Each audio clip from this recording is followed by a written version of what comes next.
नमस्कार, आप देख रहे हैं सी न्यूज भारत। मैं हूं आपके साथ स्नेहा सिंह। वक्त हो गया है न्यूज बुलेटिन का। इस बुलेटिन में हम जानेंगे कि कहां गंदगी फैलाने पर दुकानदार पर होगी कार्रवाई, विभिन्न मांगों को लेकर सीएमओ कार्यालय पर कौन पहुंचा और कहां मिस्टर एंड मिस बुंदेलखंड 2022 होने जा रहा है। हमीरपुर मुख्यालय को साफ सुथरा बनाने के उद्देश्य से नगर पालिका परिषद के ईओ पवन प्रकाश पाठक ने पालिका कर्मियों के साथ बस स्टॉप से निरीक्षण कर दुकानदारों को साफ सफाई रखने के निर्देश दिए एवं दुकानों के बाहर रोड पर खड़ी मोटरसाइकिलों के चालान भी काटे। उन्होंने कहा कि सभी दुकानदार डस्टबिन का प्रयोग करें जिससे दुकानों के सामने गंदगी ना हो सके। गंदगी कर देते हैं, तमाम गुटखा, पान, तम्बाकू और तमाम तरह के फलों के जो टुकड़े वो सब डाल देते हैं। तो अभी एक अभियान चलाया गया और दुकानदारों से सबसे कहा कि वो डस्टबिन रखें और अपनी दुकान के सामने कतई कूड़ा करकट ना हो। अगर वो सफाई रखेंगे तो और लोगों को भी हिम्मत नहीं पड़ेगी वहाँ कूड़ा करने की।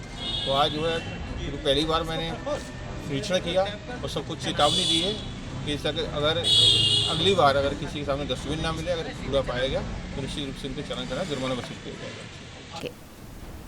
हमीरपुर से सीनू संवाददाता अभिषेक अग्निहोत्री की रिपोर्ट। डिप्लोमा फार्मासिस्ट एसोसिएशन की इकाई हमीरपुर ने विभिन्न मांगों को लेकर एक दिवसीय धरना प्रदर्शन कर मुख्यमंत्री को संबोधित मुख्य चिकित्सा अधिकारी को ज्ञापन सौंपा। ज्ञापन के माध्यम से उन्होंने कहा कि diploma pharmacist association Uttar Pradesh द्वारा लिए गए निर्णय के क्रम में धरने पर उपस्थित फार्मासिस्ट संवर्ग के अधिकारियों एवं कर्मचारियों द्वारा प्रदेश में कार्यरत फार्मासिस्ट एवं संवर्ग के उच्च पदों के वेतनमान, पद योग्यता एवं कार्य दायित्व के अनुरूप प्रदान न किए जाने पर रोष व्यक्त किया गया। 2021 को प्रांतीय आह्वान पर संपूर्ण उत्तर प्रदेश में फार्मासिस्ट एक दिवसीय धरना प्रदर्शन मुख्य चिकित्सा अधिकारी कार्यालयों में दे रहे हैं और माननीय मुख्यमंत्री जी को मुख्य चिकित्सा अधिकारी के माध्यम से कई वर्षों से लंबित मांगों के ज्ञापन भी मुख्य चिकित्सा अधिकारी के माध्यम से माननीय मुख्यमंत्री जी को पहुंचाया जाएगा। ये मांगे हमारी कई साल से जायज़ मांगे हैं, जिसकी वार्ता कई बार सचिव और प्रमुख सचिव स्तर पर और माननीय स्वास्थ्य मंत्री स्तर पर हो चुकी है। आश्वासन भी दिया गया है, परंतु अभी तक मांगों को अमली जामा नहीं पहनाया गया। उसमें जो है प्रांतीय कार्यकारिणी ने निर्णय लिया है कि पुनः एक बार सरकार को अवगत कराया जाए, जिससे हमें सभी फार्मासिस्ट बंधुओं को जो मांगे हैं वो पूर्ण हो सके। ये कितने समय तक रहेगा आपका धरना प्रदर्शन? ये 2 बजे ज्ञापन दिया जाएगा। 2 बजे के बाद सभी लोग अपने अपने स्थान में जाएंगे। बाकी आगे से कल से काली पट्टी बांध करके विरोध प्रदर्शन होगा। इसके बाद फिर 2-2 घंटे का कार्य बहिष्कार होगा। उस पर भी अगर सरकार अमल में नहीं आई तो पूर्णकालिक हड़ताल होगी जो 20 दिसंबर को। क्या नाम है आपका? सुनील कुमार सिंह, जिला अध्यक्ष। फार्मासिस्ट महोदय लोग अपने विस्तृत मांग के हेतु ये ज्ञापन दिए हैं। आज इनको हम मुख्यमंत्री जी के संज्ञान में लाने के हेतु प्रेषित कर देंगे मुख्यमंत्री कार्यालय। शुभ नाम सर, क्या पद का? Doctor P. हमीरपुर से सीनू संवाददाता अभिषेक अग्निहोत्री की रिपोर्ट। बुंदेलखंड झांसी में SK academy art of society द्वारा हर साल की तरह इस साल भी मिस्टर एंड मिस बुंदेलखंड 2022 होने जा रहा है। शो की ज्यादा जानकारी डायरेक्टर समीर खान ने देते हुए बताया कि शो का आज पहला ऑडिशन संपन्न हुआ तथा काफी टैलेंट रह गए। अपना टैलेंट दिखाने के लिए इस सोसाइटी कमेटी ने दूसरा ऑडिशन की डेट 26 दिसंबर को होटल K3 में ही 11 से 2 बजे तक रखा है। जो भी ऑडिशन देना चाहता है वो दे सकता है। हमारी कोशिश रही है कि हमारे यहाँ एक भी टैलेंट रह न जाए, ये हमारा प्रयास रहता है। आज के ऑडिशन में काफ़ी बच्चों और बड़ों ने हिस्सा लिया। इसमें 4 साल से लेकर 50 साल तक के बच्चे, मिसेस सभी प्रतियोगियों ने हिस्सा लिया।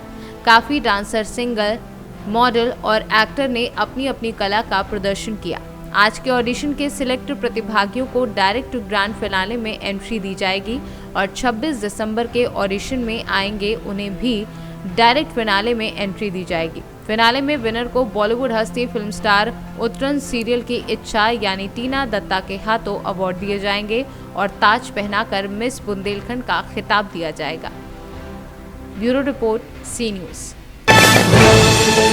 झांसी में आज देश के सबसे बड़े व्यापारिक संगठन कैट एवं उत्तर प्रदेश व्यापार मंडल महानगर शाखा द्वारा आज व्यापारिक संगोष्ठी एवं कैट के उत्तर प्रदेश शाखा के वरिष्ठ महामंत्री आनंद मिश्रा के मनोनीत होने पर अभिनंदन समारोह राजकीय संग्रहालय में आयोजित किया गया।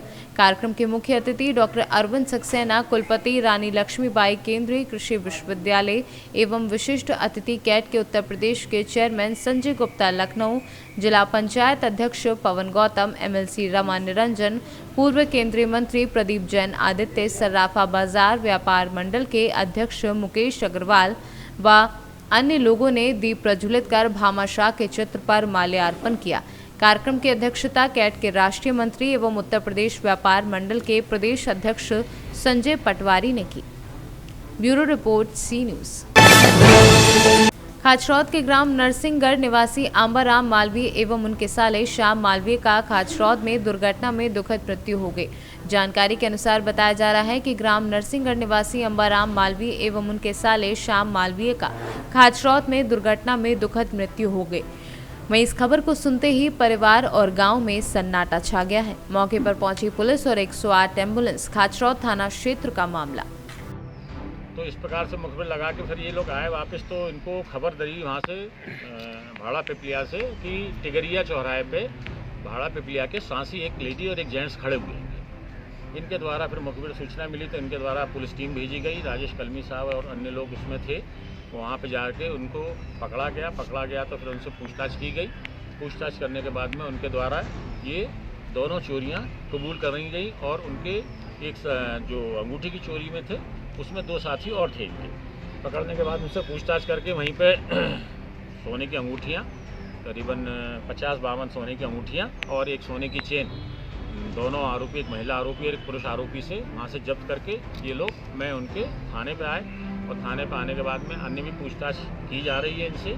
और जो सोने चांदी की दुकान में थी जो चोरी करने आए थे, और इनका चोरी करने का तरीका ये रहता है कि वहाँ पे गांव में ये बोल के आते हैं कि यदि सोने की दुकान पे चोरी करनी है तो कैंसर की दवा लेने जा रहे हैं। उसमें आम लोग भी, गांव वाले भी रहते हैं साथ में चलने के लिए, जिनको पता नहीं रहता और ये चल देते हैं। और यदि चांदी की दुकान पे चांदी का सामान चोरी करना होता है तो ये बोलते हैं कि लकवे की दवाई लेने जाना है। तो इनका ये कोड वर्ड रहता था आपस में, ताकि आम नागरिक या महिलाओं को गांव में किसी को नहीं पता चले। लेकिन ये कोड वर्ड में बात कर लेते थे कि आज हमें सोने की दुकान पे चोरी करना है या हमें चांदी की दुकान पे चोरी करना है। इस प्रकार से थाना नागदा के टीआई साहब, राजेश कलमी साहब, मनोहर, ईश्वर और उज्जैन से सीनू संवाददाता सुरेश जाटवा की रिपोर्ट। हमीरपुर जिले की राठ तहसील में स्वामी ब्रह्मानंद जी की 127वीं जयंती का कार्यक्रम धूमधाम से मनाया गया। 2 दिवसीय कार्यक्रम में कस्बे में शोभा यात्रा के साथ साथ कई कार्यक्रम किए गए।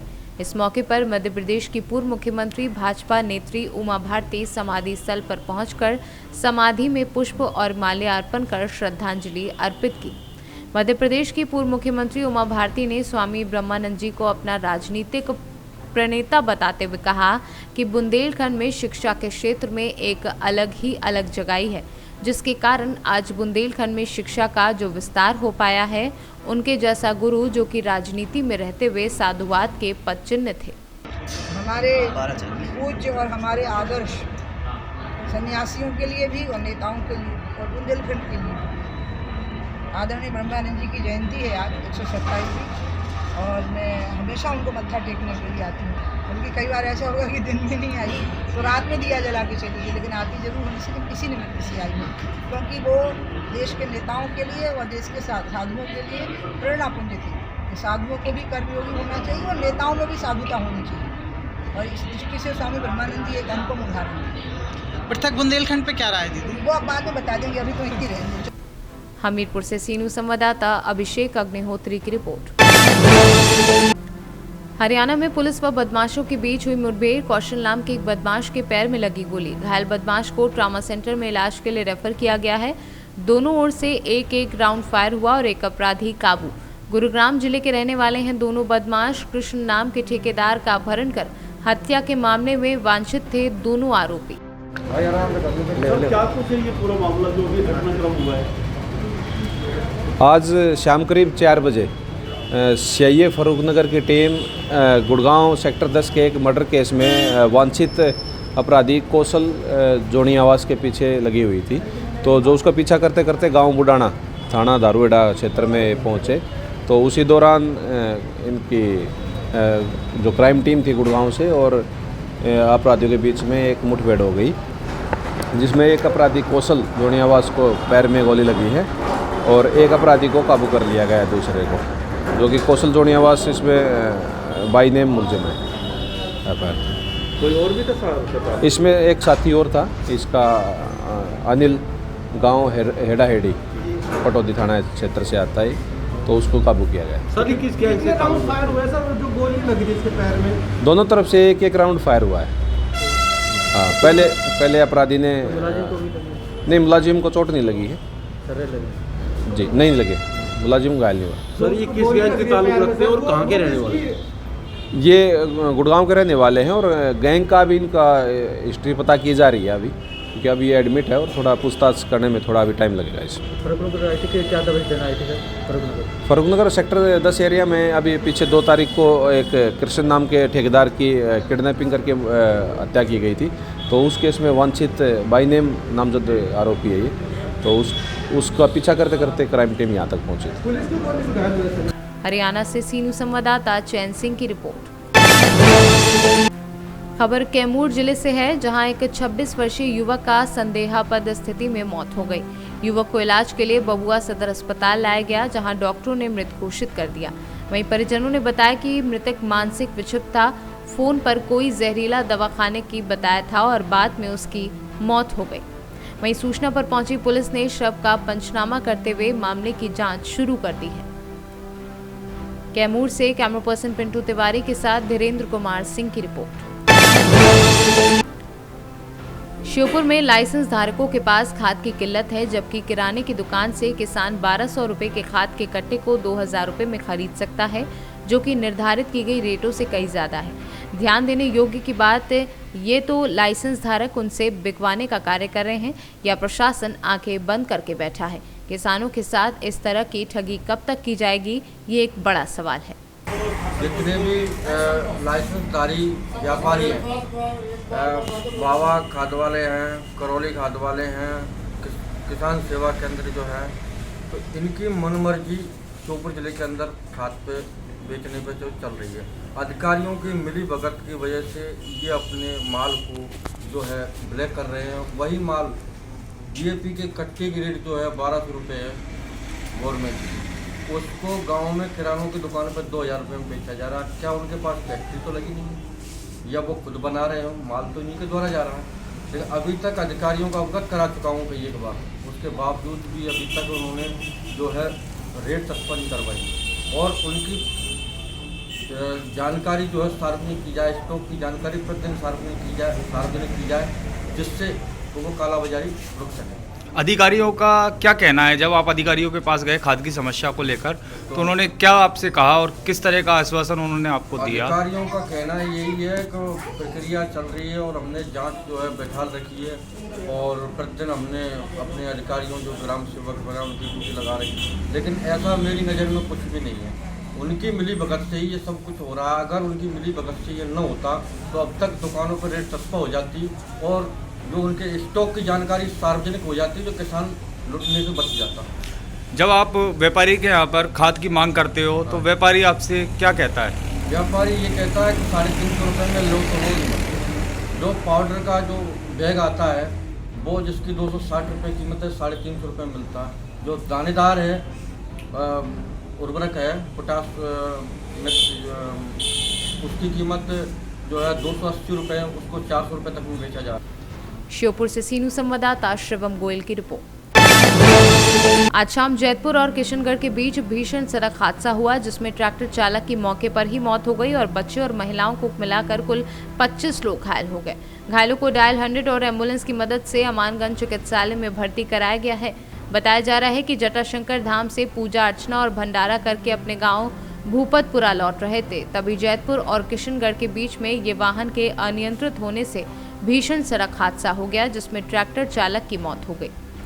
पन्ना से कैमरा पर्सन योगेश चनपुरिया के साथ योगेश त्रिपाठी की रिपोर्ट। ऐसी तमाम खबरों पर विस्तार से करेंगे चर्चा, तो चलिए शुरू करते हैं खबरों का सिलसिला।